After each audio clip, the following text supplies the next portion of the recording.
17 বছর যারা আল্লাহর বিরুদ্ধে ষড়যন্ত্র করেছে, আল্লাহ তাদের উপরে এমন একটা আযাব নাজিল করেছেন যে আযাবের নাম না নূহ আলাইহিস সালাম শুনেছেন, না কোনো ইব্রাহিম আলাইহিস সালাম শুনেছেন, না কোনো মূসা আলাইহিস সালাম শুনেছেন, না কোনো ঈসা আলাইহিস সালাম, না কোনো মুহাম্মদ সাল্লাল্লাহু আলাইহি সাল্লামের যুগে এই আযাব আসছে। এটা পৃথিবীর কোনো ইতিহাসে, কোনো কিতাবে, কোরআনে কোথাও এই আযাবের নাম নাই। এমন এক সাংঘাতিক অকল্পনীয় আযাব নাজিল হয়েছে। সেই আযাবের নাম হলো সমন্বয়ক।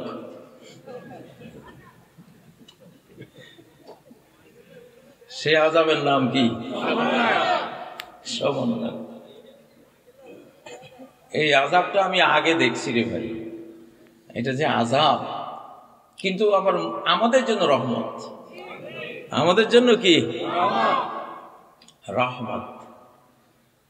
ওদের জন্য আযাব, আর যারা ভালো তাদের জন্য এটা। সমন্বয়ক নামক কোন জিনিস কোন আলিম ওলামা আপনারা পড়ছেন কিতাবে?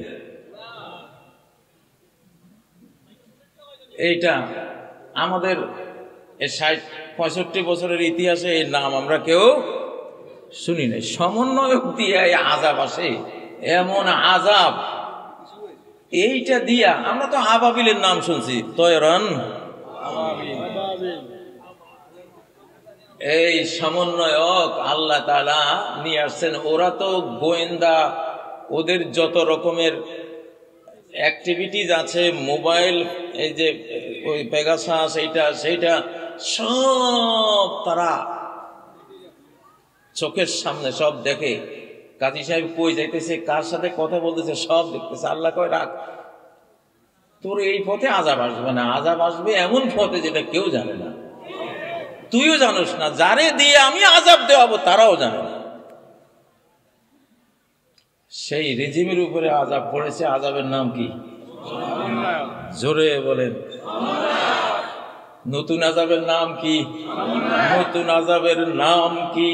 আরে মিয়া ফলাফান কই একটু। এই রেজিমে যদি তোমরা এরকম ঠান্ডা হয়ে থাকো তাহলে তো ওয়াজ বন্ধ করে দিতে হবে। আমি এমনি ওয়াজ করতে আসি না, এখন ঢাকায় কাজ করি, গঠনমূলক কাজের সময় দেই। এই নতুন আযাবের নাম কি?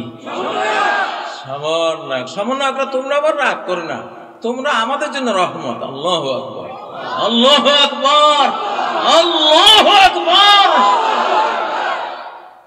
আবার যে কি আসে আমি সেই চিন্তায় আছি।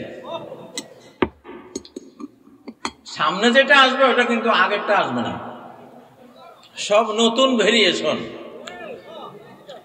আল্লাহ তাআলা কি বলেন? 26 নম্বর আয়াত সূরা নাহলের, ফাআতাল্লাহু বুনিয়ানাহুম মিনাল কওয়াইদ। আল্লাহ তাদের ক্ষমতার প্রাসাদে হামলা করলেন ফাউন্ডেশনে গিয়ে। কোথায়? ফাউন্ডেশনে। দেখেন না, বুলডোজার লাগিয়ে দেয় বিল্ডিং এর নিচে, নিচতলা লাগায়, পিলারে লাগায়, একটা ধাক্কা দেয়, 50 তলা 100 তলা জাতক আস্তে বসে যায়, ঠিক না? ফাতাল্লাহু বুনিয়ানাহুম মিনাল কওয়াইদ। আল্লাহ তাদের কওয়াইদ, ফাউন্ডেশনে গিয়ে আঘাতটা হানলেন। فخر عليهم السقف من فوقهم। উপরে যে ছাদটা ছিল, ক্ষমতার ছাদ, ক্ষমতার ছাদ যেটা ছিল, সচিবালয় ছিল, সেনাবাহিনী ছিল, ক্ষমতার পুলিশ বাহিনী ছিল, ক্ষমতার র্যাব ছিল, ক্ষমতার বিজিবি ছিল, ক্ষমতার ডিজিআইএফ ছিল, সিআইডি ছিল, এনএসআই ছিল, সাথে র ছিল। কি ছিল? সব ধবাস করে মাথার উপরে উঠছে, একেবারে শেষ। وَأَتَاهُمُ الْعَذَابُ শাস্তি এসে গেছে। ৪৫ মিনিট আগেও আমি প্রধানমন্ত্রী, ৪৫ মিনিট পরে সাজা এসে গেল। ঠিক না? ঠিক না? وَأَتَاهُمُ الْعَذَابُ مِنْ حَيْثُ لَا يَشْعُرُونَ। এমন ভাবে আযাবটা আসলো, এমন সমন্বয়ক নামক আযাব, সমন্বয়ক নামক টর্মেন্ট, সমন্বয়ক নামক পানিশমেন্ট আকাশ থেকে বরাদ্দ হয়ে গেল যে ওরা অনুভবই করতে পারলো না কেউ যে এমন একটা হইতে পারে। ও ভাইয়েরা, আল্লাহর নিয়মের মধ্যে এটা আছে। আল্লাহ এখন ইসলামকে বিশ্বব্যাপী বিজয়ী করবেন। বিশ্বব্যাপী মুসলিম উম্মাকে বিজয়ী করবেন। বিশ্বব্যাপী এই বাংলাদেশ ইনশাআল্লাহ, এই ব্রেইনি অত্যন্ত তীক্ষ্ণ বুদ্ধি সম্পন্ন বাংলাদেশী জাতি বিশ্ব নেতৃত্ব দেবে ইনশাআল্লাহ। ইকোনমিস্ট পত্রিকা অলরেডি ইতিমধ্যে ঘোষণা দিয়েছে এই বছরের কান্ট্রি অফ দ্য ইয়ার হলো বাংলাদেশ। তাকবীর দেন না মিয়া, আল্লাহু আকবার, আরো জোরে। আরে বুড়ারা তাকবীর দেন তো, তাহলে বুড়ারা গরম হবে। বুড়া আপনি উঠেন তো।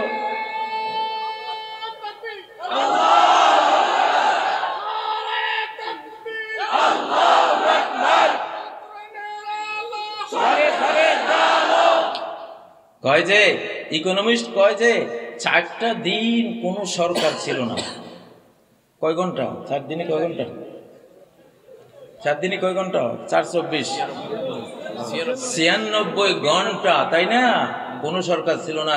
আমেরিকার মতো উন্নত দেশে, ইউরোপের মতো উন্নত দেশে 1 ঘন্টা কারেন্ট না থাকলে, সরকার আছে সব ঠিক আছে, পুলিশ, ওদের যত রকমের বাহিনী সব, সিসি ক্যামেরা সব আছে, শুধু সরকার যায় নাই, খালি কারেন্টটা গেছে। ওই 1 ঘন্টায় হাজার হাজার ধর্ষণ, হাইজাক, খুন ইত্যাদি ঘটে যাবে। আর এই বাংলাদেশের মানুষের মোরাল ভ্যালুস, নৈতিক মানটা, ওরা আশ্চর্য যে কেমন একটা জাতি, 96 ঘন্টা এদের কোন সরকার নাই দেশে, গোটা দেশ শান্ত। আলহামদুলিল্লাহ, আল্লাহু আকবার। মুরব্বি উড়ি একটা তাকবীর দেন না, বুড়া মিয়ার একটা তাকবীর। আল্লাহু আকবার।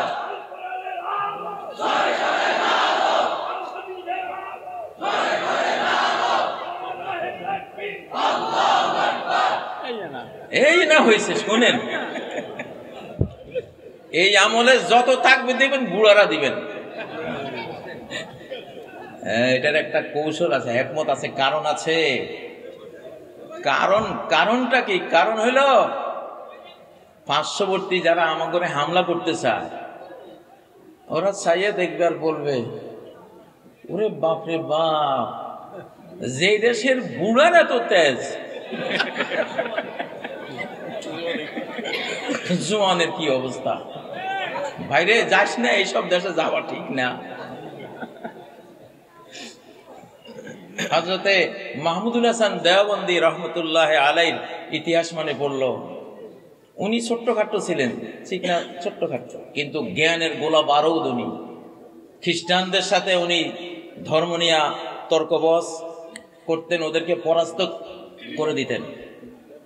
তো ওনার কৌশল ছিল কি, ওনার এক ছাত্র ছিল এই মোটা, একেবারে আপনার 6.5 ফুট লম্বা, এই মাথা, হাফিজ ভুঁইয়ার মতো। আমাদের হাফিজ ভুঁইয়ার নাম কারা কারা শুনছে? একটু হাত তুলে দেখি। আরে হাফিজ ভুঁইয়া, আল্লাহ ওরে জান্নাত নসিব করুক। আমার চাচায় গল্প করতো, হাফিজ ভুঁইয়ার একটা হাত আমাদের গোটা বডির সমান, এইরকম মোটা ছিল একটা হাত। আমাদের বডিটা যত মোটা, একটা হাত এত মোটা ছিল।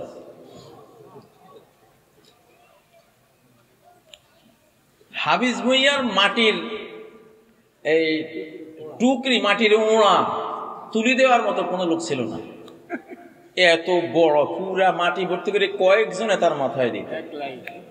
এই বশিকপুর কিন্তু এই হাফিজ ভুঁইয়ার বশিকপুর কইলাম।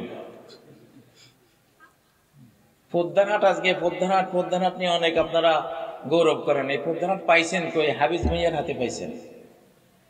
পদ্মারহাটে বিশাল জঙ্গল, সব চিতাবাঘ, বাঘে ভরা, হয়তো টাইগারও ছিল। কেউ ওই জঙ্গল সাফ করতে সাহস পায় না। হাফিজ ভুঁইয়াকে দায়িত্ব দিয়েছে, তুমি সাফ করবা। একবারে সত্য ঘটনা, আমার চাচাদের মুখে আমরা বসে বসে শুনতাম এগুলো শিশুকালে। ওনারা হাফিজ ভুঁইয়াকে সচক্ষে দেখেছেন, শুনেছেন, প্রত্যক্ষ করেছেন।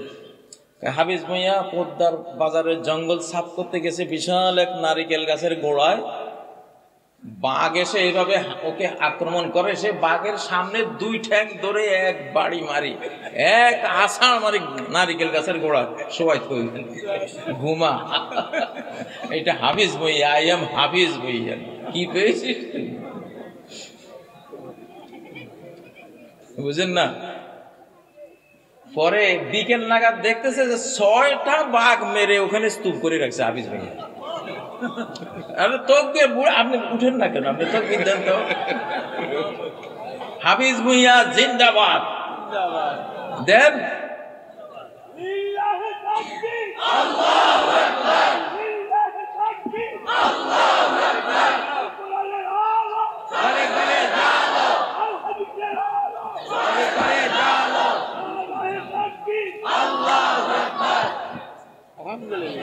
আলহামদুলিল্লাহ।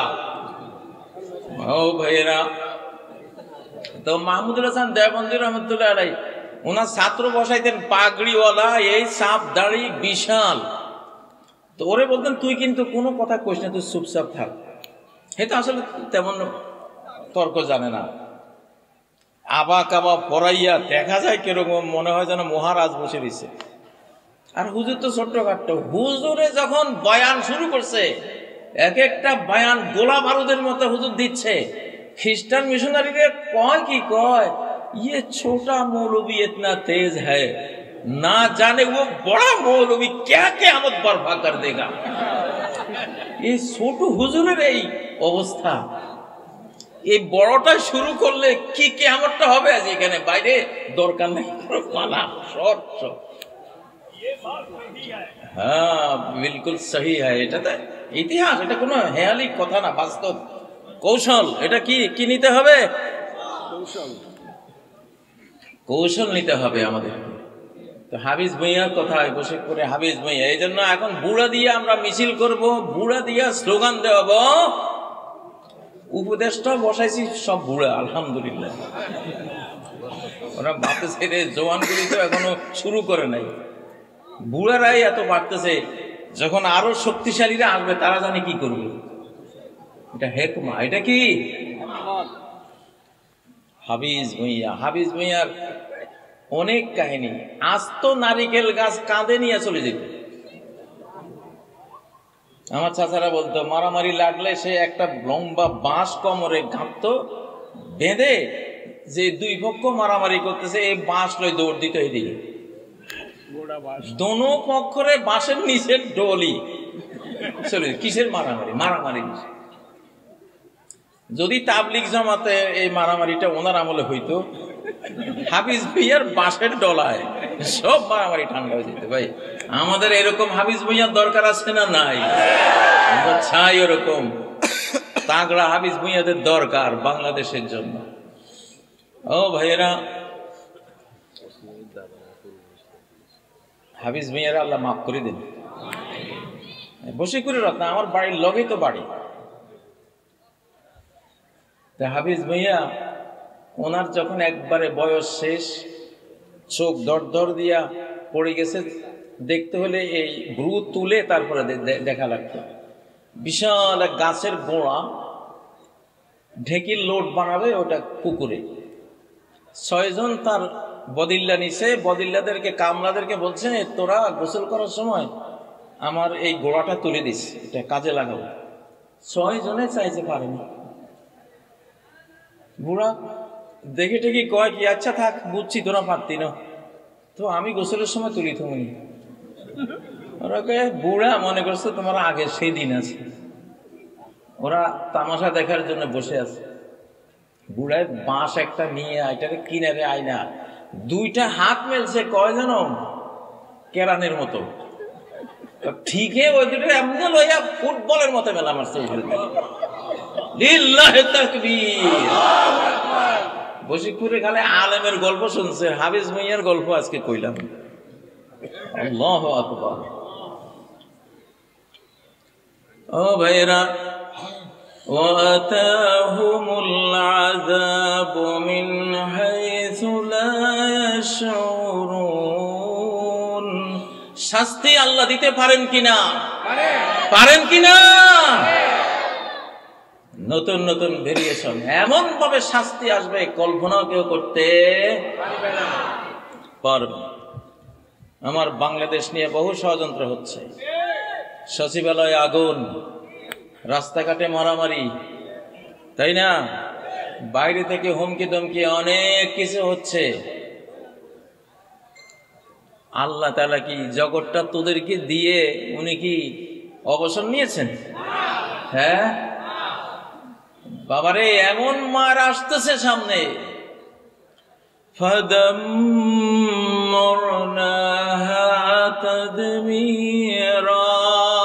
এমন আকাশের মার সামনে আসতেছে, তওবা করো তাড়াতাড়ি, ঠিক হয়ে যাও তাড়াতাড়ি। বাংলাদেশ নিয়ে ফারদার কোন ষড়যন্ত্র এর ভেতরেও করবা না, এর বাইরে থেকেও করবা না। বাংলাদেশ আল্লাহ হাতে নিয়ে নিয়েছেন। 5ই আগস্ট এটা কোনো মানুষের কাজ ছিল না, এটা স্রষ্টার কাজ ছিল, এটা আল্লাহর কাজ ছিল, এটা সর্বশক্তিমানের কাজ ছিল, ঠিক নয় কি? মাকড়ের আসে হস্তি যে বাঁধে, পাথর ভাষায় জলে, সে আল্লাহ চাইলে মাকড়সার আঁশের মধ্যে হাতি বেঁধে ফেলতে পারেন, ঠিক না? পাথর পানির উপরে ভাসিয়ে দিতে পারেন, পারেন না? 2004 সালে সুনামি হয়েছিল না? 900 কিলোমিটার গতিতে পানি ছুটিয়েছেন আল্লাহ তাআলা। মোটরসাইকেল, ট্রেন, বড় বড় জিপ এত ওজনই ডুবতে পারতেছে না, পানির গতির ছোটে সব ভেসে ভেসে যাচ্ছে। আল্লাহু আকবার। আল্লাহর ক্ষমতা কত বড়। এখন আল্লাহ তাআলা বলে যে আমার সামনে থেকে সরে যা, আমার বান্দা বাংলাদেশি মুসলমান আমি ভালোবাসি, এগুলি রে, আমি এদের সাথে খুব আমার এরা পছন্দের। আলহামদুলিল্লাহ, এই বাংলাদেশ আল্লাহর প্রিয় একটা দেশ। প্রিয় দেশ না হলে আমাদের টিকটকের এই শিশুগুলিকে এক হেসকা টানে রাজনীতির একেবারে রাজপথে আনার ক্ষমতা বাংলাদেশের কোন নেতার ছিল না, কোন দলের ছিল না। ছিল এই পৃথিবীর কোন সংস্থার ছিল না। টিকটকের আমাদের ওই শিশুগুলোকে বেঈমানরা টিকটকে ব্যস্ত করে দিয়েছিল, পাবজি হাবি জাবি খেলার মধ্যে ভূত করে দিয়েছিল, পর্নোগ্রাফিক অ্যাডিক্ট করে দিয়েছিল। আল্লাহ তাআলা ওয়াকানা আবুহুমা সালিহা, আরে এদের বাবা তো ভালো ছিল, আমার নেককার বান্দা ছিল।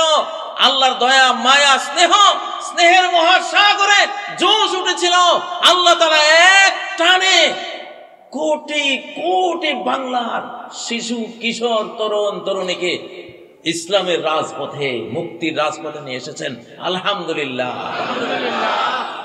বাল নাকযিফু বিল হাক্কি আলাল বাতিল, আমি বাতিলের উপর, মিথ্যার উপর সত্যের বোম্বিং করি আমি। আল্লাহ বলেন সত্য একটা বোম, আল্লাহ বলেন সত্যের ক্ষমতা বোমের মতো, আমি সত্যের বোম্বিং করি অসত্যের উপরে, মিথ্যার উপরে। ফায়াদ মাগুহু, সত্য কি করে? মিথ্যার মাথা গড়িয়ে দেয়। ফায়জা হুয়া যাহিক, মিথ্যা হঠাৎ দৃশ্যপট থেকে হারিয়ে যায়, ঠিক নয় কি? ও ভাইয়েরা, বাংলাদেশকে বাঁচাতে হলে আপনাদের আল্লাহওয়ালা হইতে হবে। আপনারা কোরআন পড়ে বাংলাদেশকে বাঁচান, আপনারা তাসবিহ জিকির আজকার করে বাংলাদেশকে বাঁচান। আপনারা তাহাজ্জুদ পড়ে বাংলাদেশকে বাঁচান। এই বশিকপুর গ্রামে ভোরবেলায় যেই দিকে যেতাম সেই দিকে কোরআনের আওয়াজ আমাদের শিশুকালে আমরা শুনেছি। মুরব্বীরা ঠিক আছে না কথা? কোরআন হলো, আল্লাহ বলছেন কোরআন যেখানে যার সিনায় যেই গ্রামে গঞ্জে যেখানে থাকবে আমি হেফাজত করব। ইন্না নাহনু নাযালনা যিকরা ওয়া ইন্না লাহু লাহাফিজুন। এই কোরআন আমি দিয়েছি, আমি নাযিল করেছি।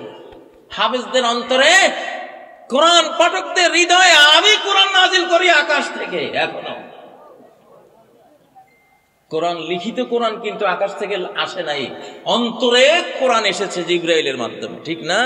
অন্তর থেকে লেখা হয়েছে কিতাবে। তো আল্লাহ বলছেন কোরআন যার কাছে থাকবে ওয়া ইন্না লাহু লাহাফিজুন, আমি তারে হেফাজত করব। আমি তারে কি করব? হেফাজত করব।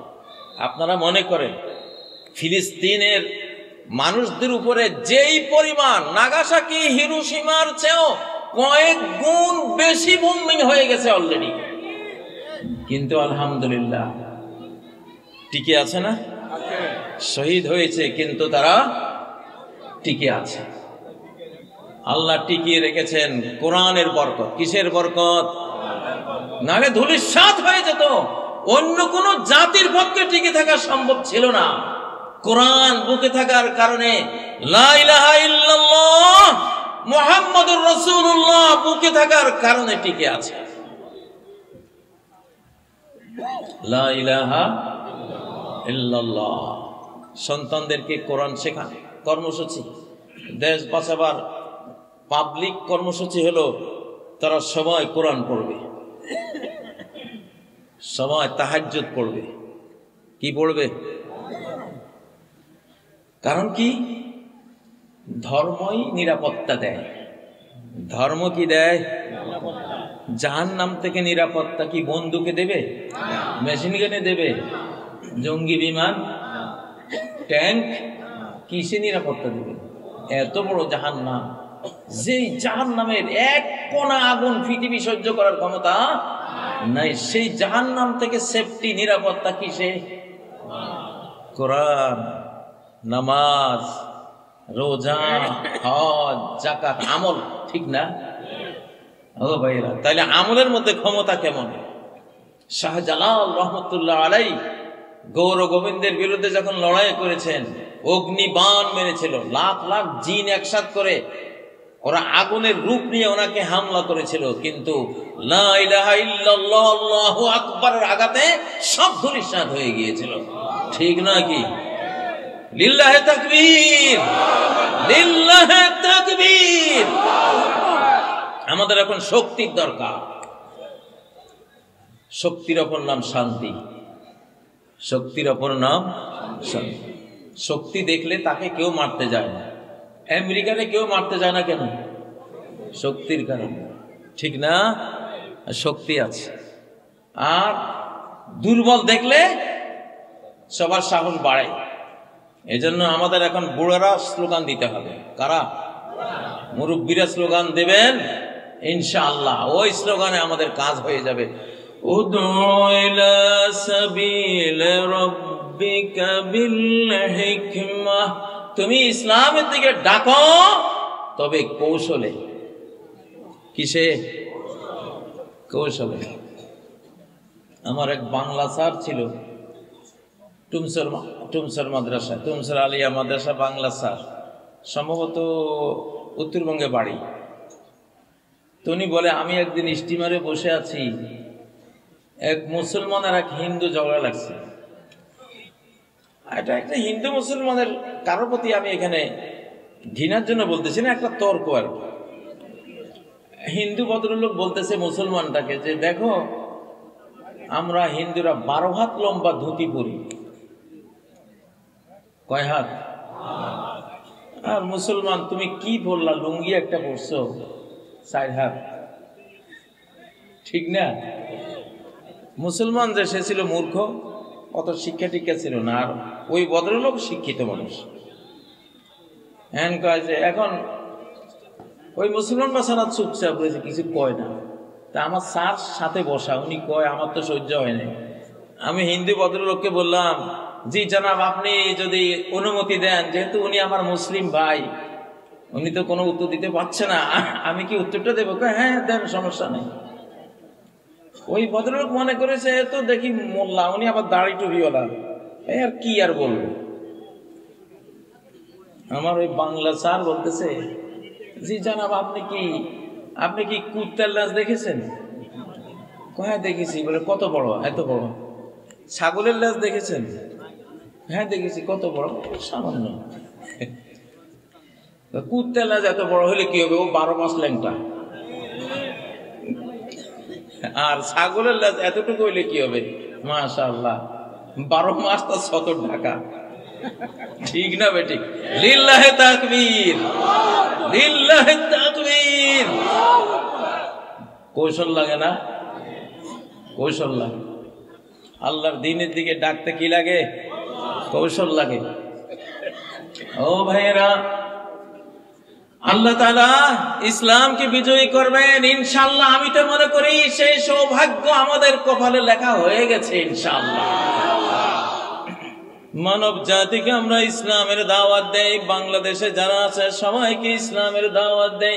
আশেপাশে যারা আছে বন্ধুরা, সবাইকে ইসলামের দাওয়াত রইল। ইসলাম আল্লাহর দ্বীনের নাম, এটা মুসলমানের ধর্মের নাম না।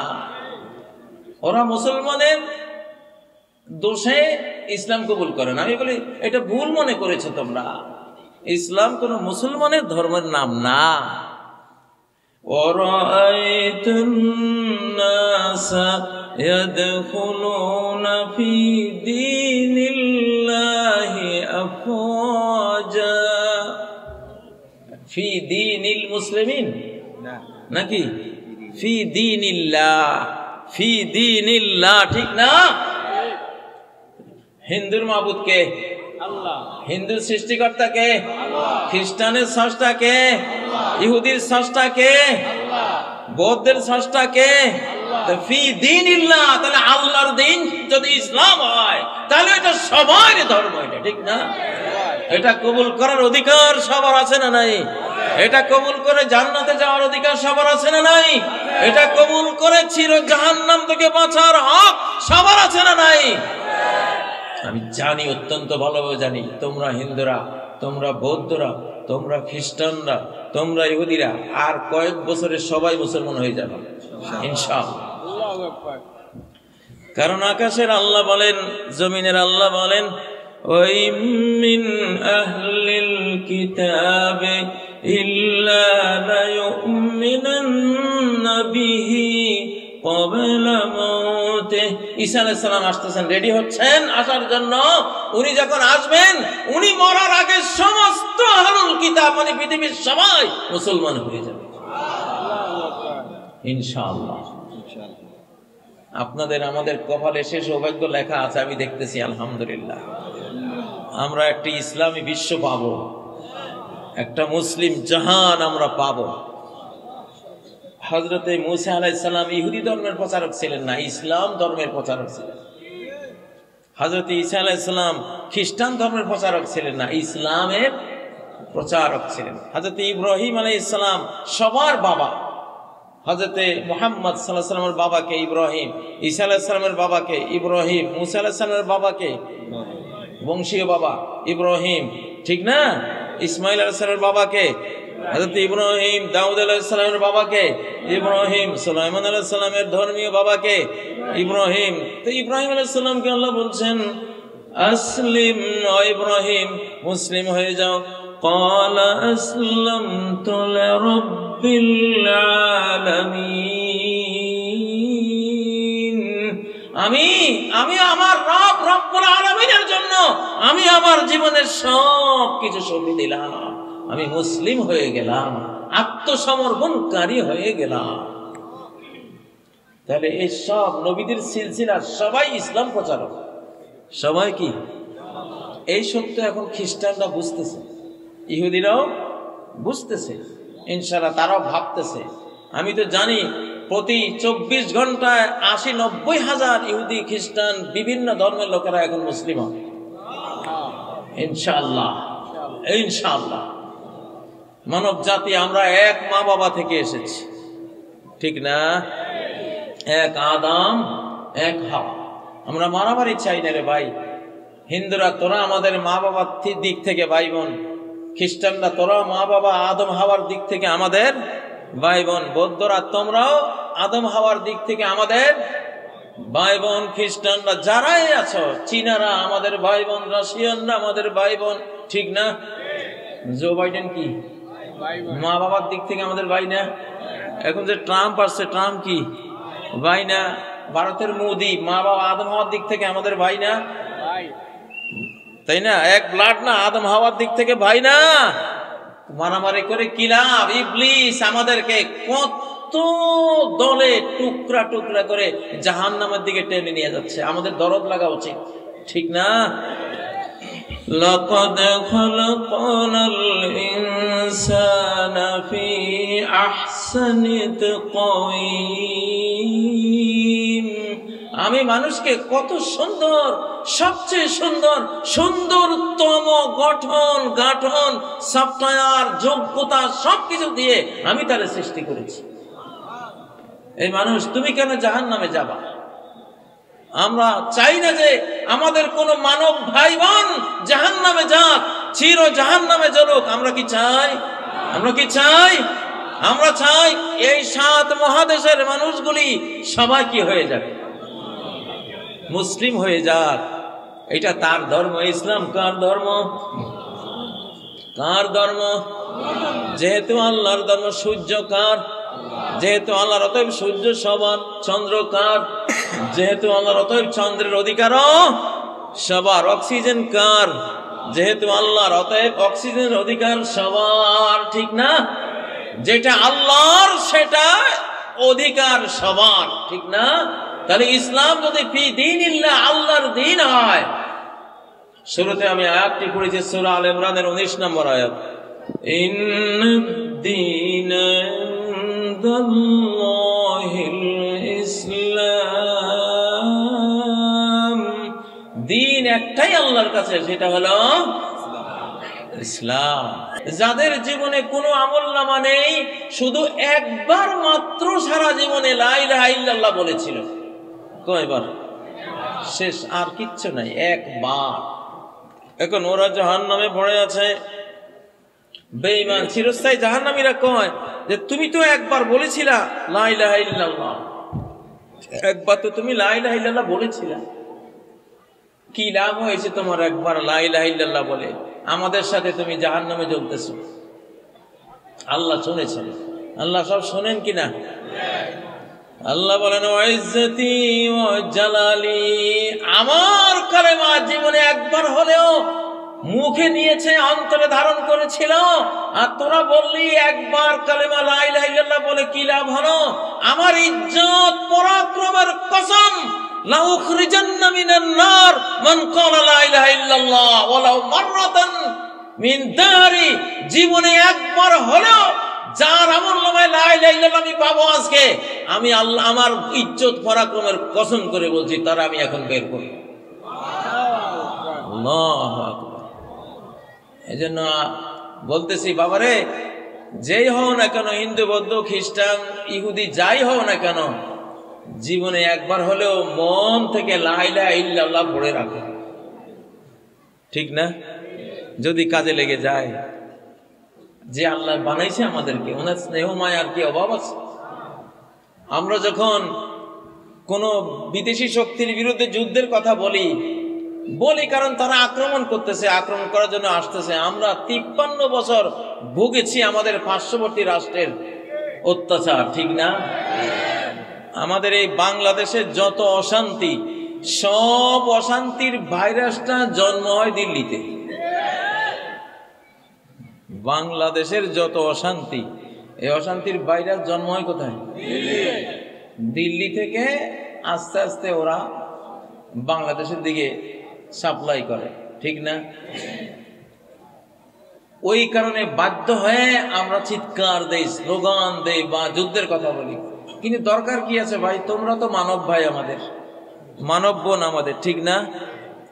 তোমরা শান্তি মতে থাকো না, তোমরা ইসলাম কবুল করে ফেলো, লা ইলাহা ইল্লাল্লাহ কালেমা একটা পড়ে তোমাদের স্রষ্টাকে তোমরা মাবুদ মেনে ইবাদত বন্দেগী শুরু করে দাও, আমরা তোমাদের ভাই হয়ে গেলাম পুরোপুরি, ঠিক না? ইসলাম কি যুদ্ধ চায়? আমরা যে বাংলাদেশে স্লোগান দিই লড়াই লড়াই লড়াই চাই, লড়াই করে বাঁচতে চাই, লড়াই লড়াই লড়াই চাই, চাই কথাটা ঠিক না। কারণ হাদিস আমি আরো এক মাহফিলে বলেছিলাম, নবীজি বলেছেন লা তাতামান্নাউ লিকা আল আদু, দুশমনের মুখোমুখি হওয়ার আকাঙ্ক্ষা কখনো করো না। সাল্লাল্লাহু আলাইহি, আল্লাহর কাছে নিরাপত্তা চাও। আল্লাহর কাছে কি চাও? যুদ্ধ প্রথমে খুব ভালো লাগে, পরে যখন আহত নিহত, ঠ্যাং নাই, পা নাই, চোখ নাই, বাবা শহীদ হয়ে গেছে, মা মরে গেছে, ভাই বোন নাই, চতুর্দিকে চাচা নাই, জ্যাঠা নাই, আরে সব লাশ আর লাশ, তখন আর কেউ যুদ্ধ করতে চায় না।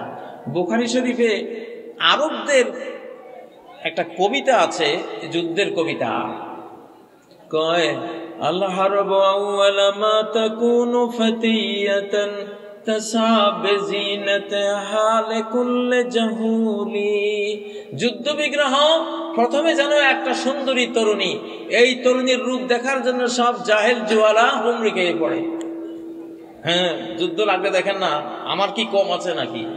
হ্যাঁ, সবাই হুমকি ধমকি দেয়, নিজের বন্দুকের নল বের করে, ঠিক না? ট্যাঙ্ক দেখায়, প্রথমে সবাই লাগে। হাত্তা ইযা ইসতাআলাত ওয়া শাব্বা দিরামুহা ওয়াল্লাত আজুজান গায়রা যাতি হালিলি, যুদ্ধ যখন সঙ্গীন পর্যায়ে চলে যায়, হাজার হাজার লাখ লাখ লাশ পড়ে যায়, আহত নিহতের দেশ গ্রাম গঞ্জ ঘরে ঘরে কারবালা মাতম শুরু হয়ে যায়, তখন এই যুদ্ধ হয়ে যায় এমন বুড়ি, এমন অশীতিপর বৃদ্ধা, এই বৃদ্ধার দিকে, বৃদ্ধাদের সিনেমায় নাচতে যায়, কেউ দেখতে যায় না, ঠিক না ঠিক? যুদ্ধটা এরকমই। অতএব যুদ্ধের পরিণতি, যেহেতু হাজার হাজার লাখ লাখ মানুষের কান্না, এই জন্য কোন নবী যুদ্ধ চান নাই। আল্লাহ নবী আমাদেরকে শিখিয়েছেন লা তাতামান্নাউ লিকা আল আদু, দুশমনের মুখোমুখি হওয়ার আকাঙ্ক্ষা কখনো করো না, বরং কি চাও? আল্লাহর কাছে কি চাও? সাল্লাল্লাহু আলাইহি, নিরাপত্তা চাও। কিন্তু তারপরেও তো যুদ্ধ হয় না, না হয়? তুমি হলো ডিফেন্সিভ। যুদ্ধ যখন গায়ের উপরে এসে পড়বে, মাথার উপরে এসে পড়বে, তখন আল্লাহকে সাথে নিয়ে সর্বশক্তি দিয়ে রুখে দেবে, সর্বশক্তি দিয়ে ঝাঁপিয়ে পড়বে, ঠিক না? তাকবীর দাও, তাকবীর।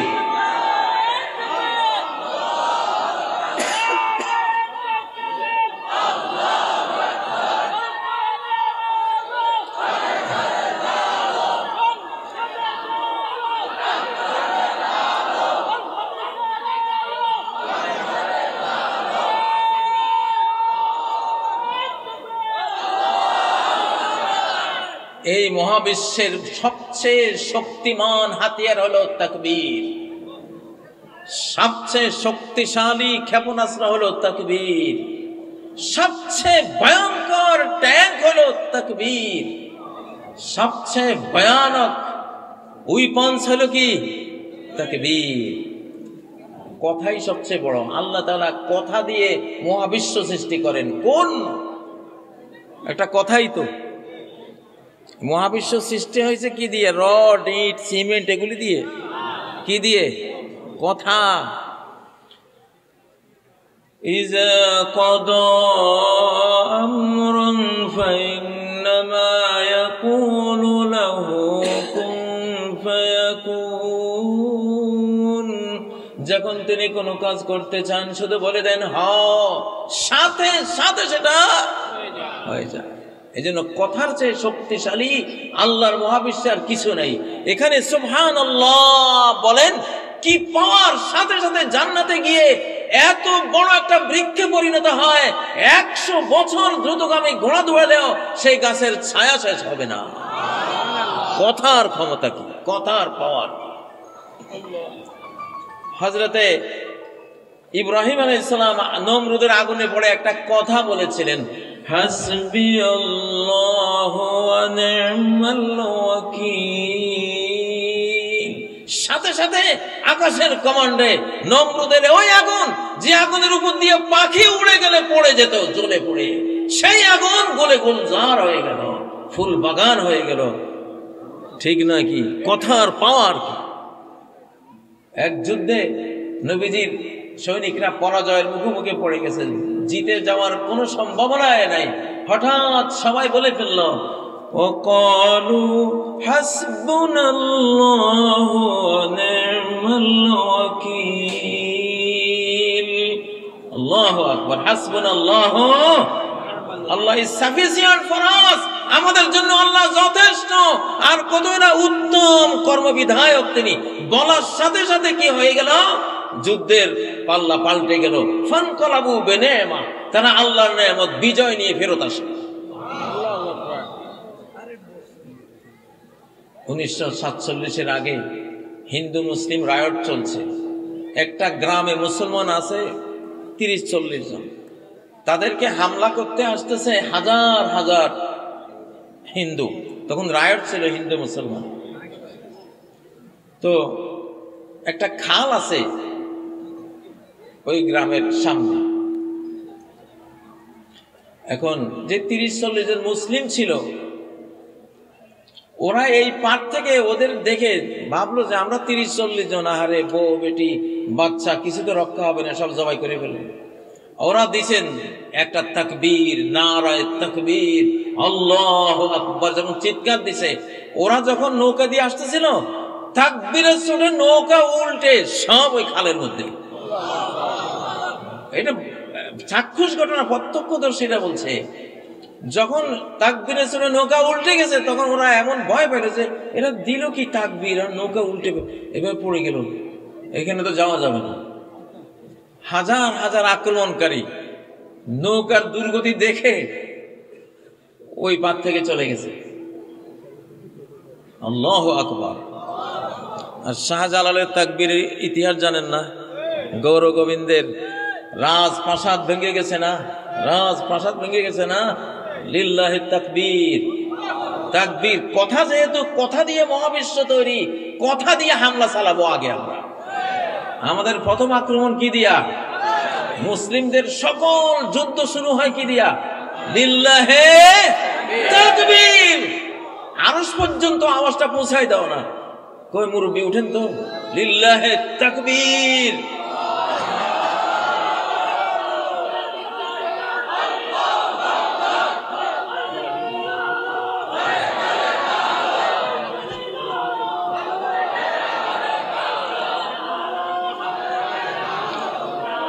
বসো। 3 জন সাহাবী, নবীজির 3 জন সাহাবীকে রোমানরা বন্দী করেছিল। ইতিহাস, সারা কোরআনে ইতিহাস আছে না নাই? এজন্য ওয়াজে ইতিহাস আনতে হয়। রোমান নবীজির সাহাবী মুহাম্মদ সাল্লাল্লাহু আলাইহি ওয়াসাল্লামের ছাত্র 3 সাহাবীকে রোমানরা বন্দী করলো। ওরা বলল যে মুহাম্মদের ছাত্রদেরকে কিছু করা যায় না, কোনো কিছু দিয়ে আপোষ মানানো যায় না, কোনো লোভের সামনে এদেরকে পরাস্ত করা যায় না। দেখি এবার কদ্দুর এরা টিকে থাকে। তখন ওদের 3 জনকে একটা ঘরে বন্দি করে দিল। খাবার দিছে শুকুরের মাংস আর পানি দিছে মদ, আর কিছু নেই। 3 দিন পরে দরজা খুললো, দেখলো যে ওই মদের জায়গায় আছে শুকুরের গোস্ত, শুকুরের গোস্ত জায়গাতে আছে, কিচ্ছু ধরে নাই। ওরা বুঝলো, ওরে সর্বনাশ, কি দাঁতের তৈরি যে এরা, করা যাবে না। তখন দ্বিতীয় আক্রমণ করলো কি, তন্নি তরুণী 3টা মেয়েকে অর্ধ উলঙ্গ করে ঘরে ঢুকিয়ে দরজা বন্ধ করে দিছে। আর সাহাবীরা শুরু করছে তাকবীর, লিল্লাহি তাকবীর। তাকবীরের চোটে গোটা রোমান সেনা ক্যাম্প থরথর করে ভূমিকম্পে কাঁপতে শুরু করলো। এমন ভূমিকম্প শুরু হলো, ওরা চিন্তা করলো যে এটা তো কিছুক্ষণ পরে সব ভেঙে চুরমার হয়ে যাবে। দৌড়ে গিয়ে দরজা খুলে তাদেরকে বের করে দিয়েছে। তাকবীর। এটা রোমান যুদ্ধে বহু সেনা ব্যারাক, সেনা ক্যাম্প গুঁড়িয়ে দিয়েছে সাহাবীরা তাকবীর দিয়ে। এবং সহিহ মুসলিমের যে হাদিসটি, তুরস্কের ইস্তাম্বুল ইমাম মাহাদির বাহিনী যে দখল করবেন, এখন তো যদিও আরদোগান তুরস্ক চালায়, কিন্তু উনি তো এখনো ইসলামকে আইন হিসেবে ওখানে আনতে পারেন না। সেকুলারিজম গোটা ইউরোপ, আমেরিকা, তুরস্ককে চতুর্দিক থেকে ঘেরাও করে রেখেছে। এই জন্য সে অনেক দূর এগিয়েছে, কিন্তু তারপরেও তো ইসলামকে তো আনতে পারতেছেন না। তো ইমাম মাহাদির বাহিনী এসে ওই কাজটা করে ফেলবে, ওনারা ইস্তাম্বুল দখল করবে। তো সেখানে আছে ফালাম ইয়ারমু বিসাহামিন ওয়ালাম ইউকাতিলু বিসিলাহ। ওরা যে যুদ্ধ করে ইস্তাম্বুল রাজধানী জয় করবে, একটা তীরও ছুড়বে না, কোন হাতিয়ার ব্যবহার করবে না। ক্বালু লা ইলাহা ইল্লাল্লাহু আল্লাহু আকবার। এক তাকবীর দিবে, তাকবীরে ছুটে শহর রক্ষা প্রাচীর এক পাশ ভেঙ্গে মাটির সাথে মিশে যাবে। আমার তাকবীর দিবে। এত তুরস্কের ইস্তাম্বুল নগরী সুলতান মোহাম্মদ ফাতেহের আগে কেউ জয় করতে পারেনি। এত সুরক্ষা প্রাচীর এটার মজবুত, অথচ তাকবীরের সামনে এটা কি চুরমার হয়ে যাবে। তিন তাকবীরে তিন দিকের যখন প্রাচীর ভেঙে যাবে, চতুর্থ তাকবীরে তারা ঢুকে যাবে শহরের ভিতরে, জয় হয়ে যাবে। আল্লাহু আকবার। আমাদের সৌভাগ্য যে আমরা সেই যুগে এসে পড়েছি। আলহামদুলিল্লাহ, আলহামদুলিল্লাহ বলেন।